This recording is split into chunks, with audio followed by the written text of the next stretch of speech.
that no matter what you do, you have self-esteem. You know. In any case, such a beautiful day out there, and I thought to myself, gee, isn't it incredible that here in this technological age, where we've got, this city is built on technology, as you know, Detroit, with the automobiles, with computers, and here it is that we have lost our ability to understand the earliest form of technology that was developed by human beings. How perverse our society has become, where we can enjoy all of these luxuries and tremendous advances in technology, and yet have perverted the very simple but basic and remarkable technology that was given to us by the ancients. And that, of course, is alphabetic writing. And so here we are gathered today to learn all about something which you should have all been taught in your schools. And then you could have been enjoying this beautiful day outside instead of being here, you know, learning about something which should have been taught to you.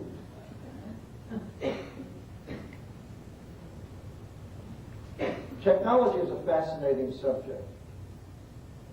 And of course, the ability to write is one of the earliest technologies that man developed. Now, the earliest form of writing was known as pictography. The cavemen drew pictures on the walls of their caves. I'm sure you've seen pictures of them in Smithsonian Magazine or National Geographic. They were usually a battle scene or a hunting scene. The human beings look like human beings, the animals look like animals, the bows and arrows look like bows and arrows. In other words, you didn't have to go to school to learn to read pictographs. And they were obvious. Now, as civilization became more complex, the scribes had to begin drawing pictures of things that did not lend themselves to depiction. I mean, it's easy enough to draw pictures of animals and human beings and weapons and trees, but how do you draw pictures of ideas? How do you draw a picture of good and evil? How do you draw a picture of right and wrong? How do you draw pictures of such concepts as system, method, determine? How do you draw a picture of determine? You can't. So what you do is you draw a little picture and you say, this stands for determine. It doesn't look like determine, but it's determined. And so the scribes created thousands and thousands of such symbols, none of which look like the things they represented. And we call that form of writing ideographs. So first we started with pictographs, then we got into ideographs, and ideographs were in use for many, many centuries. In fact, they're still being used in China. Chinese is an ideographic writing system. And the Chinese have 50 to 70,000 ideographs, none of which look like the things they represent. Although, from what I understand, that when they teach the Chinese children these ideographs, they try to get them to see little, something there that will remind them what that ideograph stands for. But Westerners find it very hard to learn these ideographs. And they forget them very quickly. They're very difficult to learn. You've got to memorize the configurations of about 5,000 of these ideographs before you can read a Chinese newspaper. Do you know how many keys? For example, they did a story at the United Nations of a Chinese translator at the United Nations. And you're sitting in front of a Chinese typewriter. Do you know how many keys a Chinese typewriter has? 1,000 keys.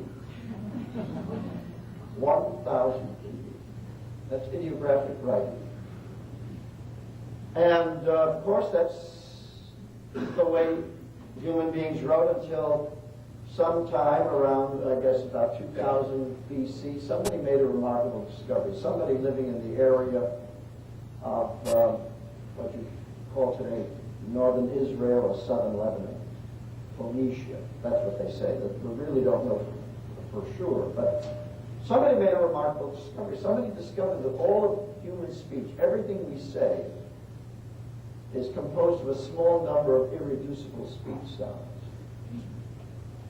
And so that individual said to himself, gee, instead of using this cumbersome, difficult, complex system of writing these thousands and thousands of ideographs, none of which look like anything they represent, which take years to master, which are easily forgotten. Why don't I create a small set of symbols to stand for the irreducible speech sounds of the language, and then we will have a very simple means of transcribing the spoken word directly into written form, and an equally simple means of translating the written language back into its spoken form. And so the first alphabet was invented.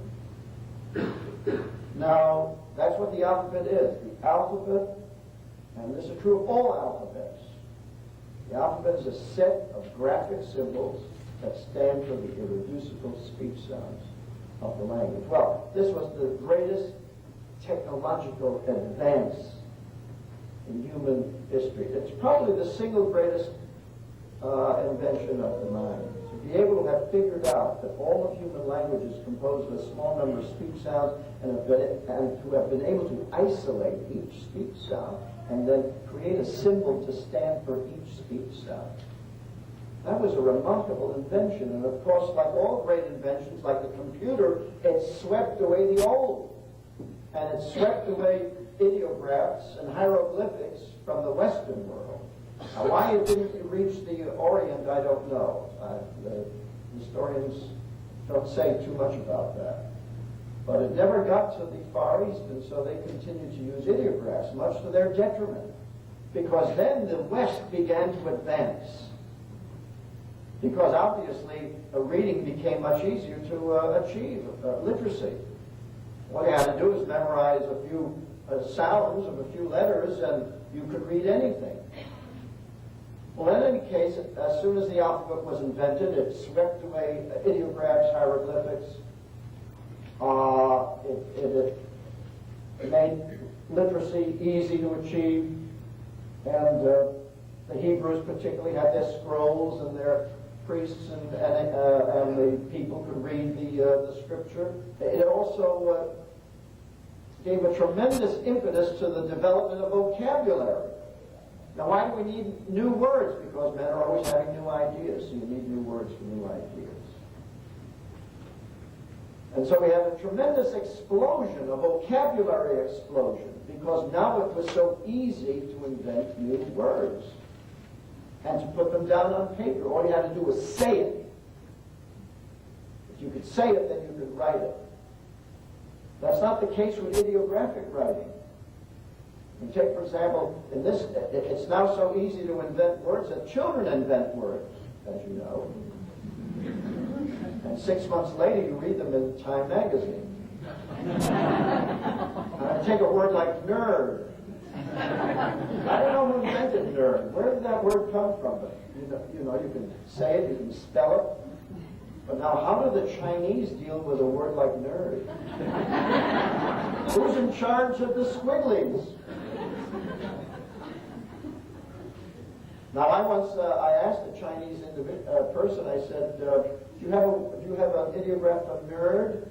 He said, "No, we have one for a very scholarly person."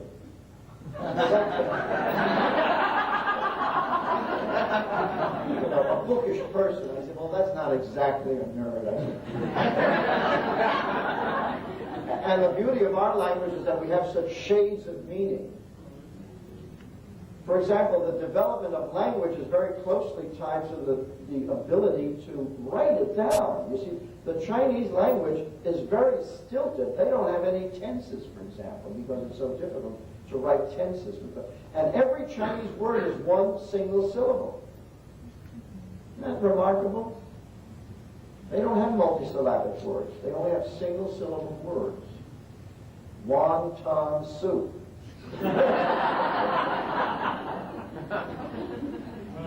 And so the way they develop their vocabulary is to use the same syllable at a different pitch.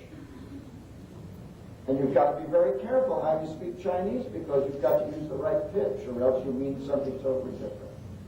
In any case, alphabetic writing is the greatest invention that we've ever had come down to time.